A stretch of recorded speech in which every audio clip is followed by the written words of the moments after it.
Mereka juga menyadari ambisi tim Merah Putih untuk menggulingkan Thailand dan Vietnam sebagai tim kuat di Asia Tenggara saat ini.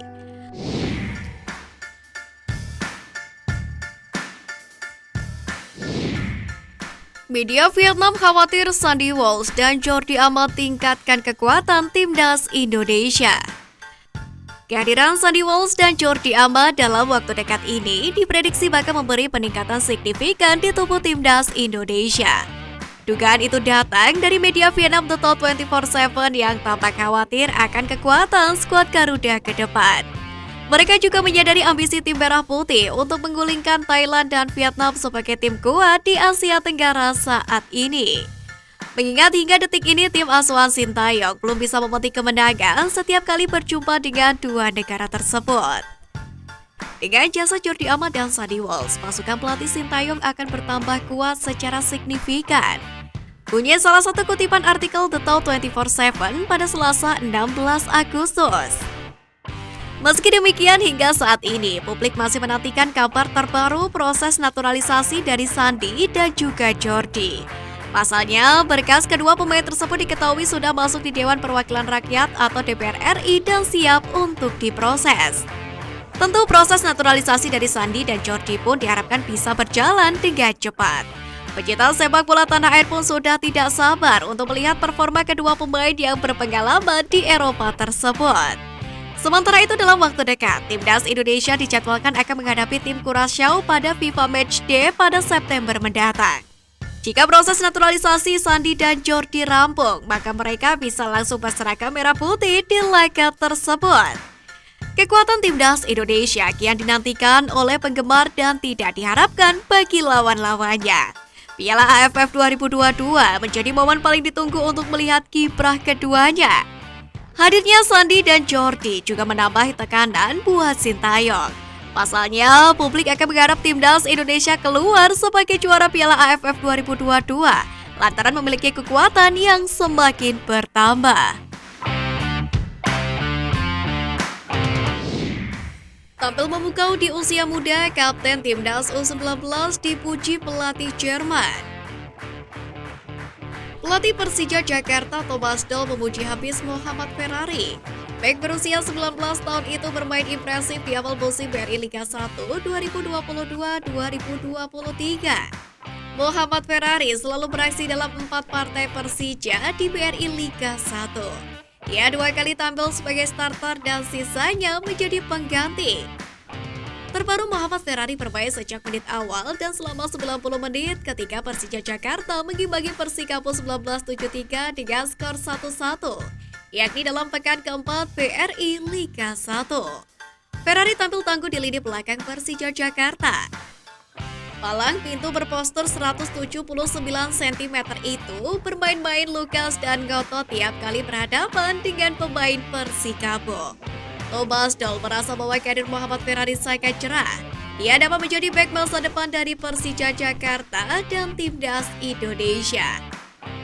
Absennya sejumlah bek Persija karena cedera juga Pak durian untuk bagi Muhammad Ferrari, di mana dia akan sering menjadi pilihan utama ketika Hansa Muyama dan Ryuji Utomo tidak bermain. Timnas Indonesia dalam bahaya. Media Tiongkok sebut Cina tetap jadi tuan rumah Piala Asia 2023. Sebagaimana diketahui sebelumnya bahwa Federasi Sepak Bola Asia atau AFC mencari tuan rumah baru untuk menggelar turnamen Piala Asia 2023. Pasalnya Cina yang sebelumnya ditunjuk menjadi tuan rumah memutuskan untuk mundur karena kasus COVID-19 yang kembali melonjak di sana. Ada 4 negara yang sekiranya mencalonkan diri menjadi tuan rumah baru Piala Asia 2023. Selain Indonesia, ada Korea Selatan, Qatar, dan juga Australia. Pihak AFC pun belum memutuskan siapa yang akan ditunjuk menjadi tuan rumah baru Piala Asia 2023. Keputusan soal status tuan rumah baru akan diumumkan 17 Oktober 2022. Namun kini media Vietnam Soha.vn menyebut Cina dapat kembali menjadi tuan rumah Piala Asia 2023. Sebab dengan kembali menjadikan China sebagai tuan rumah, penyelenggaraan Piala Asia 2023 dinilai tidak akan terancam mengalami pengunduran. Sebelumnya, Sekretaris Jenderal AFC Datuk Seri Winsor Paul John menyatakan bahwa Piala Asia 2023 terancam ditunda hingga 2024. Hal ini bisa terjadi jika Qatar atau Australia terpilih menjadi tuan rumah. Pasalnya, penyelenggaraan harus menyesuaikan dengan cuaca di negara tersebut. Namun, pada 15 Agustus, laman 163.com China memposting informasi terbaru terkait turnamen sepak bola terbesar di Asia, yakni putaran final Piala Asia 2023. Dengan demikian, ada kemungkinan bahwa China masih akan menjadi tuan rumah acara ini.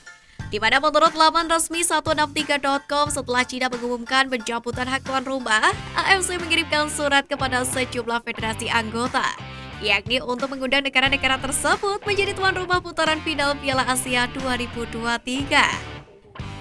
Federasi Sepak Bola Cina juga menerima surat dari AFC. 163.com pun menyebut di antara federasi yang menerima undangan dari AFC, kemungkinan Cina menerima undangan untuk kembali menjadi tuan rumah Piala Asia 2023 yang masih tinggi.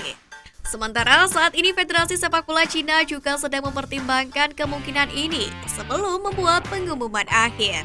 Jika Cina masih menjadi tuan rumah, maka pihak Cina dan AFC akan berdiskusi untuk membuat aturan pencegahan epidemi. Jika benar terjadi, Timnas Indonesia harus memupus harapan tampil di hadapan publik sendiri. Tak hanya itu, jika batal menjadi tuan rumah Piala Asia 2023, hal ini bisa mempengaruhi hasil drawing Timnas Indonesia nantinya. Sebab Timnas Indonesia sebenarnya akan otomatis naik ke pot 1 dari yang awalnya menempati pot 4, yakni jika menjadi tuan rumah Piala Asia 2023. Jika masuk pot 1, Timnas Indonesia otomatis terhindar dari 5 negara kuat di Asia di fase grup. Sebut saja Iran, Jepang, Korea Selatan, Australia, dan juga Qatar.